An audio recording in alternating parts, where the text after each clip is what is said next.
स्वधा पितरों को दे दो। आप जब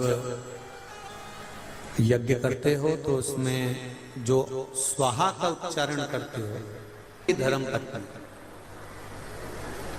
ओम ब्रह्मवे स्वाहा, तो आप जब स्वाहा का उच्चारण कर रहे हो, स्वाहा का जब उच्चारण कर रहे हो तो उसमें अग्निदेव की धर्म पत्नी का उच्चारण। और जब आप स्वधा का उच्चारण कर रहे हो, कौन सा उच्चारण? जम के बोलो जरा, जम के। स्वधा, स्वधा का उच्चारण कर रहे हो तो ये पितृदेव की धर्म पत्नी का उच्चारण। अब थोड़ा ध्यान देना, जितने लोग आस्था पर सुन रहे हो और जितने लोग फेसबुक यूट्यूब पर सुन रहे हो और जितने इस पावन पंडाल और पंडाल के बाहर जहां जहां बैठकर सुन रहे हो, ध्यान दीजिए। गर्भ में संतान रहे और गर्भस्थ यदि संतान है, उसके शरीर का निर्माण पितृ कर रहा है।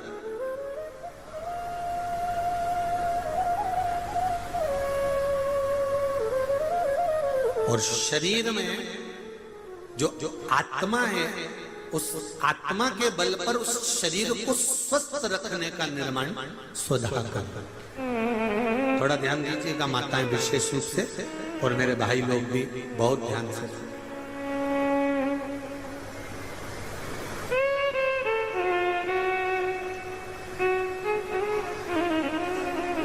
स्वधा तप की मुद्रा में बैठी है, साधना कर रही है, आराधना कर रही है। और तभी पितरों के देव आर्यमा का आगमन हुआ। पितरों के देवता आर्यमा स्वामी वहां पर आए। जब पितरों के देवता आर्यमा स्वामी आए तो उन्होंने क्या देखा कि यहां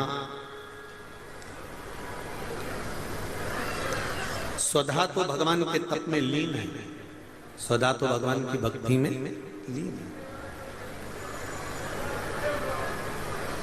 अब जब स्वधा भगवान की भक्ति में लीन थी और आर्यमा स्वामी वहां से निकल कर गए, तो आर्यमा स्वामी आज निकल कर सीधे धर्मराज जी के पास पहुंचे। यमराज को धर्मराज भी कहते हैं, यमराज भी कहते हैं, यम भी कहते हैं। तो आर्यमा स्वामी ने क्या देखा कि वहां पर तो यमराज तो नहीं है, पर यमराज की धर्मपत्नी धुमोरना बैठी हुई। यमराज की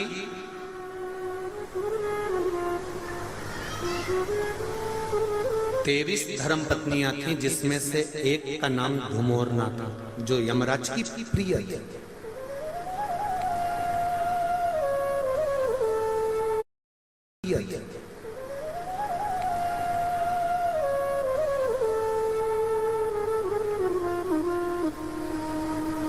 और धुमोरना, जिसको हमारे यहाँ पर युद्ध के मैदान में जब आपस में युद्ध होता है, लड़ाई होती है एक दूसरे से, जब युद्ध होता है और युद्ध में किसी को मारा जाता है तो मारना नहीं कहते उसको, काटना नहीं कहते उसको कहते वध।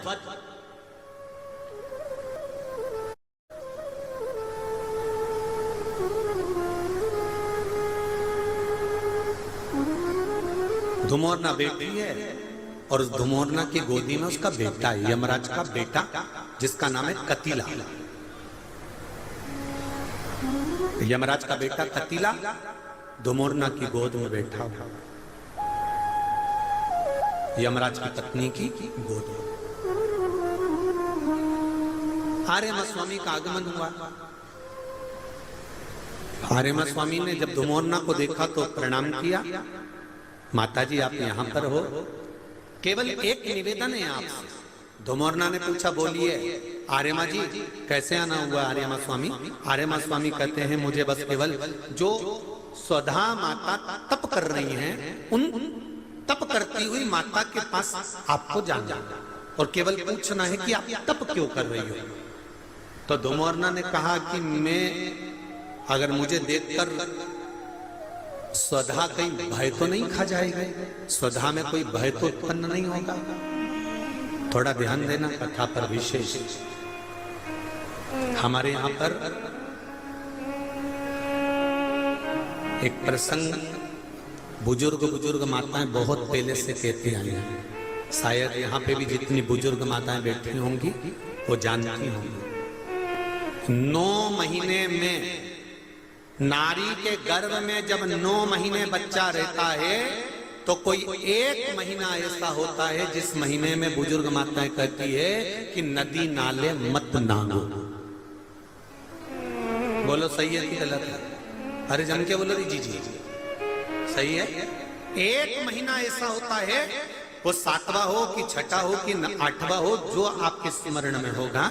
कई माताएं कहती हैं और बुजुर्ग माताएं कहती हैं तो बहुओं को लगता है ऐसा कोई होता है, ये तो ढोंग प्रपंच है, ये तो ढकोसला होगा, ये तो ढोंग होगा।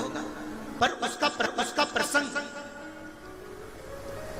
कई बहुओं ने माताओं से कहा होगा, ऐसा कोई होता है क्या कि मैं मायके नहीं जाऊं और ये वाले महीना, एक महीना 9 महीने में एक महीना मेरी माताओं के गर्भ के समय का ऐसा होता है कि जिस महीने में बुजुर्ग माताएं कह देती है कि इस महीने में तुम नदी नाले मत लांघो, अपने घर में रहो, स्वस्थ रहो, ना कहीं जाना ना कहीं आना।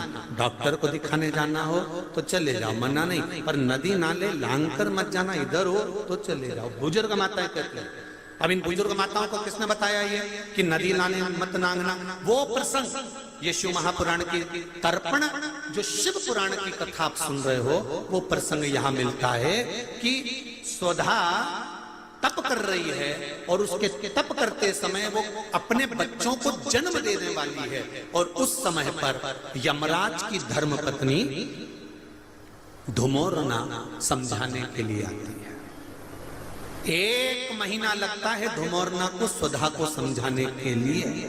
इसलिए हमारे यहाँ पर बुजुर्ग माताएं कहती है कि इस महीने में तो नदी नाले मत नांगना, क्योंकि यम की पत्नी आई है।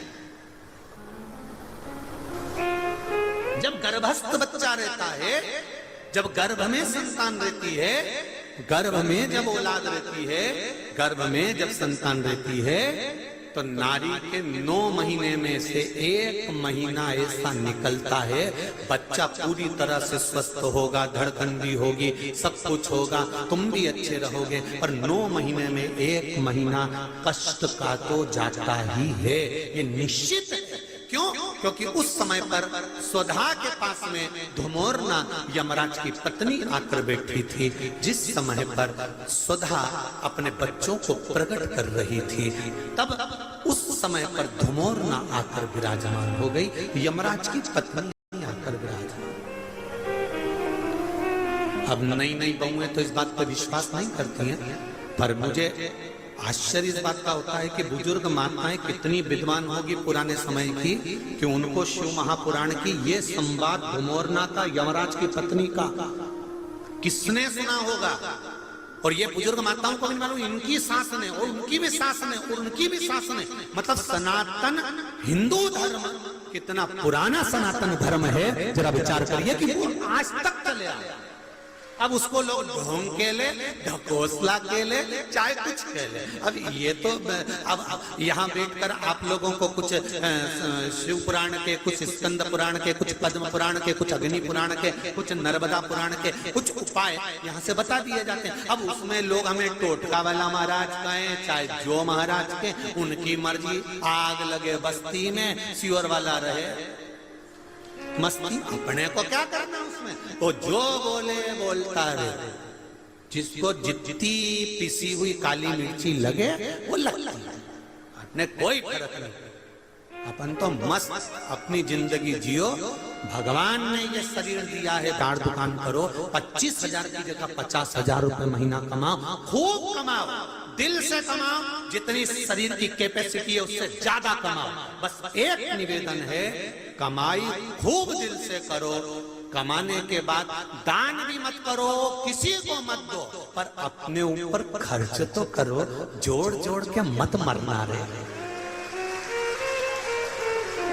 जोड़ जोड़ के मर गए और बाद में दुनिया के लोग उसका भोग करें। इसलिए मेरा माताओं से भी निवेदन है, तुम्हारी अलमारी में जितनी जोरदार जोरदार साड़ियां रखी हैं सब निकाल के पहन लो। मरने के बाद ऊपर याद आएगी मैंने वो पीले कलर की नहीं पहनी, तो कितना जीवड़ा दुखेगा। यमराज से कहोगी, यमराज वंश मोर एक बार फिर छोड़। यमराज के चल रही कि दो चुन चल, फिर रोते रोते कहोगे मैंने वो पीली वाली तो पहनी नहीं, अभी तो उसकी चोली सिलवाई थी, उसमें पीको करवाई थी, मैंने अपने हाथ से थाल लगाई थी, पर वो अभी मैंने पहनी नहीं है। यमराज एक बार छोड़ दे। यमराज के अब तो वो तेरी बहू पहनेगी। इसीलिए मेरा निवेदन है जीजियों, तुमने फाल लगाई, तुमने पीको कराई, तुमने चोली सिलाई, तुमने मेहनत करी, तो पहनो भी तुम। मरने के बाद की कोई गारंटी नहीं, कोई भरोसा। अपनी मस्ती में जियो, दुनिया के लोग आप पर उंगली उठाते रहेंगे, अपशब्द कहते रहेंगे, गालियां देते रहेंगे, आड़ा टेढ़ा बोलते रहेंगे, और तुम घर में दो तरह की बहू होती है, एक बेचारी दिन भर टेंशन में जीती है, और एक मुस्कुरा के बेफिक्र। एक घर में समझदार बहू होती है और एक बिल्कुल पागल। जो समझदार होती है उसको पूरा घर संभालना पड़ता है। जीजी आई, ननंद आई, काका आया, काकी आई, बुआ आई, ये वो हो गई, उसको पूरी शादी में पूरे फंक्शन में काम संभालती रहती है। और एक होती है पगली, उसको सास कहती है हमारी बहू में तो अक्ल ही नहीं। जिसमें अक्ल नहीं वो सबसे पहले डेंटिंग पेंटिंग करके मेहंदी बन्ना बुलू के सबसे पहले बफेट में गुलाब जामुन और रसगुल्ला खा खुआ के वो जा।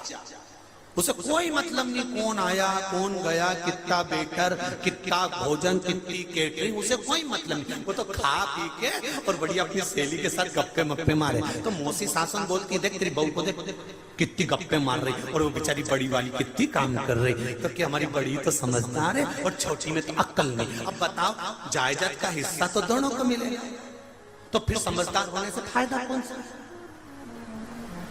अकल से होने से फायदा मिलेगा तो उतना ही, जितना इसको मिला इतना इसको मिला, जितना इसको मिलेगा उतना उसको मिलेगा। तो क्या किसको रोइए, चादर तान के सोइए, मस्त होकर जिंदगी जियो। 50 रुपए भी कमा रहे हो तो मस्त होकर जीना, रोकर नहीं। जब देखो जब आंख में आंसू भर कर, हमारा तो व्यापार नहीं चल रहा, शिव जी को एक लोटा जल चढ़ा, भगवान का भजन कर, कीर्तन कर, मंत्र जाप कर, स्मरण कर, किसी से मत के कि ये नहीं हो रहा। शंकर जी के पास चले जा, एक लोटा जल चढ़ा, एक बेलपत्री दिल से चढ़ा, ज्यादा उनको चाहिए भी नहीं, कुछ भी नहीं चाहिए, बस दिल से भजन और कुछ। कितना पुरातन हमारा सनातन धर्म होगा कि बुजुर्ग माताओं को आज तक मालूम है कि 1 महीना नदी नाले मत। कितना पुरातन सनातन धर्म है, जरा विचार करो। अब इनको लोग समझे ना समझे, जो लोग ज्यादा VIP हो जाते हैं ना, तो वो दूसरों को ज्ञान बहुत देते, पर खुद अपने ऊपर अमल कभी नहीं करते।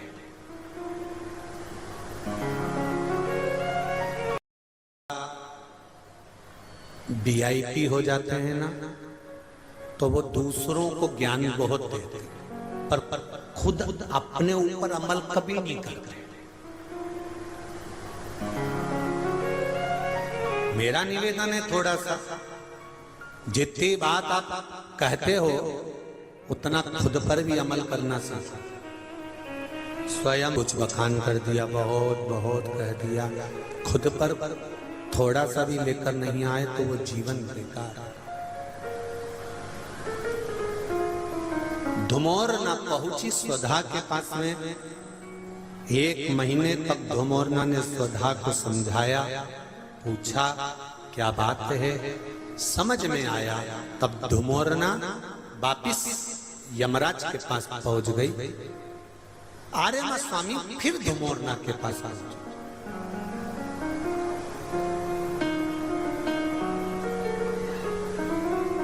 वापिस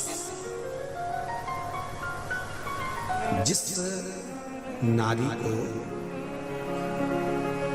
डॉक्टर ने कह दिया कि इसकी डिलीवरी हो सकता है 8वें महीने में हो जाए, बच्चा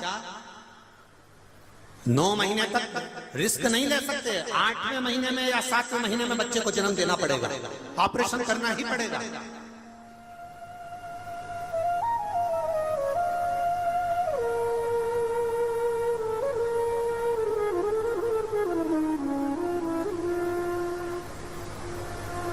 तब केवल एक बेलपत्री पर रखा हुआ एक चावल का दाना नारी का हाथ का स्पर्श कराकर स्वधा माता का नाम लेकर अशोक सुंदरी की जगह मालूम है सबको, अशोक सुंदरी वाली जगह पर केवल चढ़वा दीजिए, वो बच्चा पूर्ण तरह से 9वें महीने में ही जन्म लेगा। तो 8वें में नहीं और स्वस्थ। जम के बोलिए जगह, आप लोगों से इसलिए बुलवा रहे हैं कि आप भूल ना जाओ। फिर से बोले एक बार, स्वधा। स्वधा का स्मरण। स्त्री, नारी और पुरुष, चाहे बेटे हों चाहे बेटियां हों, नारी हो पुरुष हो, ये उदर से जुड़ा हुआ हरनिया, उदर से जुड़ी हुई पथरी या जो भी एक पत्र आए हैं, पत्र बहुत सारे आए हैं पर समय निकलता है इसलिए इस पत्र को हम लोग नहीं पढ़ रहे। पत्र इधर भी है इधर भी है और बहुत सारे हैं पर, और लोगों ने लिखा बड़ा सुंदर सुंदर है। इसमें आया है कि एक बच्चे के 5 पथरी है और पथरी की गांठ पड़ गई, वो भी किडनी लीवर के पास। तो जिसने पत्र लिखा है वो स्मरण में, चाहे पुरुष हो चाहे स्त्री हो, चाहे बेटे हो चाहे बेटियां हो,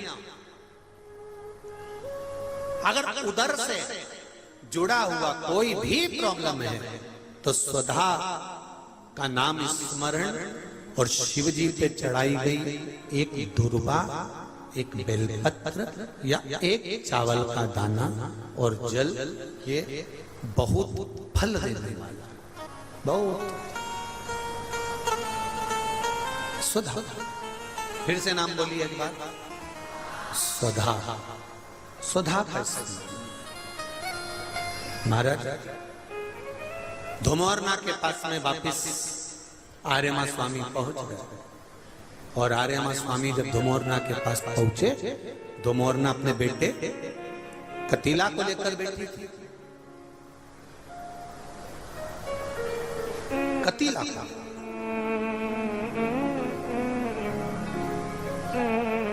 आज धुमोरना कतीला को ज्ञान उपदेश दे रहे, जिस समय पर आर्यमा स्वामी का आगमन हुआ।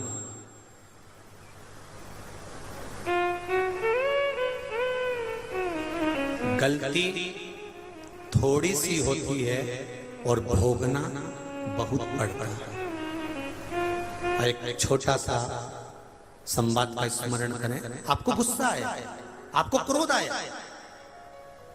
अगर आपने क्रोध पर संयम कर लिया तो ठीक है,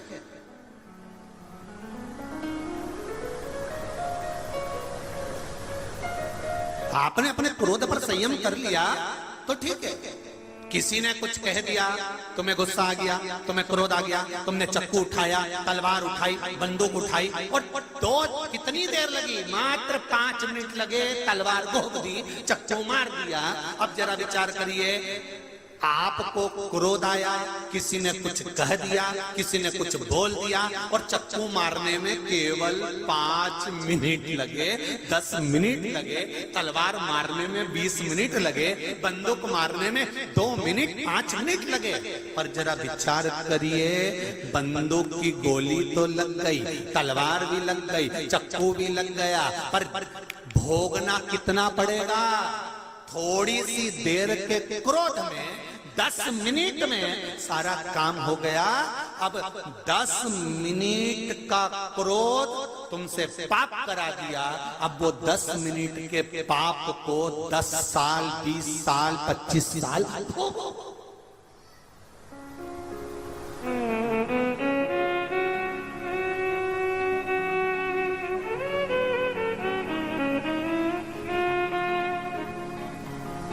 बैठे थे गौतम बुद्ध,